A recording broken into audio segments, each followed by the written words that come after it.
Good morning students. 11th class का पहला chapter जो कि मोल कंसेप्ट का है, उसमें मोल कंसेप्ट में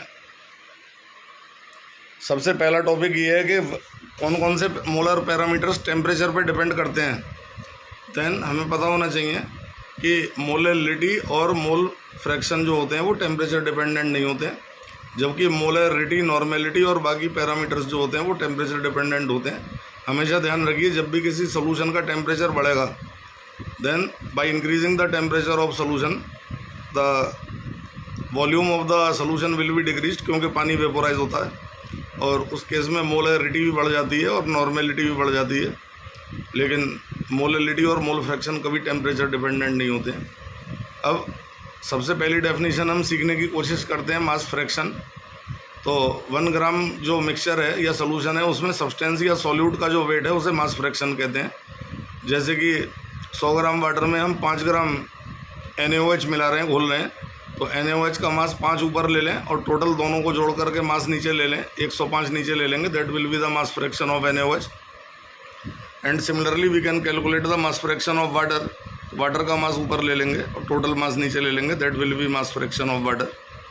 और अगर हम मास फ्रैक्शन को 100 से मल्टीप्लाई कर दें, then we will get the mass percentage. Similarly जो अगला पैरामीटर होता है mole fraction and mole percentage. तो मोल फ्रैक्शन निकालने के लिए हम मोल्स बनाते हैं और मोल्स का फार्मूला होता है वेट अपॉन मॉलिकुलर वेट। तो अगर हमारे पास सवाल है कि 4 ग्राम NaOH 180 ग्राम वाटर में घुला हुआ है और हमसे मोल फ्रैक्शन और मोल परसेंटेज मांग रहा है, देन 4 ग्राम NaOH के मोल बनेंगे 4/40, क्योंकि NaOH का मॉलिकुलर वेट 40 है, और वाटर के मोल बनेंगे 180/18। तो ये 10 मोल्स वाटर के आ गए। तो जब भी हम मोल फ्रैक्शन कैलकुलेट करेंगे, then mole fraction is equal to 4/40 ऊपर NaOH के मोल डिवाइडेड बाई 4/40 प्लस 180/18। जिस चीज़ का मोल फ्रैक्शन निकालना होता है उसके मोल ऊपर रखेंगे और मोल निकालेंगे वेट अपॉन मॉलिकुलर वेट से, और जिस चीज़ का नीचे अपॉन में टोटल दोनों के मोल, सब्सटेंस और वाटर के मोलों का सम रखा जाएगा। और अगर हम मोल फ्रैक्शन को 100 से मल्टीप्लाई कर देते हैं, then we will get the mole percentage.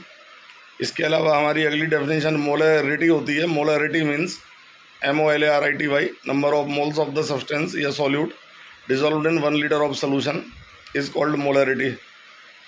Number of moles of the substance dissolved in 1 liter of solution is called molarity. Similarly, अगर मैं molality की बात करूं, then number of moles of the substance in 1 kg of water या number of moles of the substance in 1 kg of solvent is called molality. And molality और molarity में से molality ज़्यादा एक्यूरेट होती है, मोलैरिटी का कैलकुलेशन ज़्यादा accurate होता है, और मोलैरिटी में परसेंटेज एरर होने के चांस ज़्यादा रहते हैं। कुछ फार्मूले मैं आपको बता रहा हूँ जो कि आपके काम आने वाले हैं। Molarity is equal to weight upon molecular weight into 1000/V।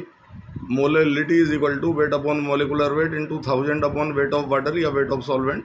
W/M into 1000 ऊपर आएगा और अपॉन वेट ऑफ सॉल्वेंट नीचे आएगा। Capital M is the unit of molarity and small m is the unit of molality. Similarly, molality होती है moles of the substance in 1 kilogram of the solvent. इसी प्रकार से हमारी कुछ अन्य कंसेप्ट्स हैं, जैसे कि मोलैरिटी हमने निकाल ली, और अगर मोलैरिटी एसिड की आ गई तो उसको number of hydrogen present in the formula से मल्टीप्लाई कर दें, then it is converted to the normality. और अगर मोलैरिटी बेस की आ गई है तो बेस की मोलैरिटी को OH की संख्या से मल्टीप्लाई कर देंगे, then we will get the normality.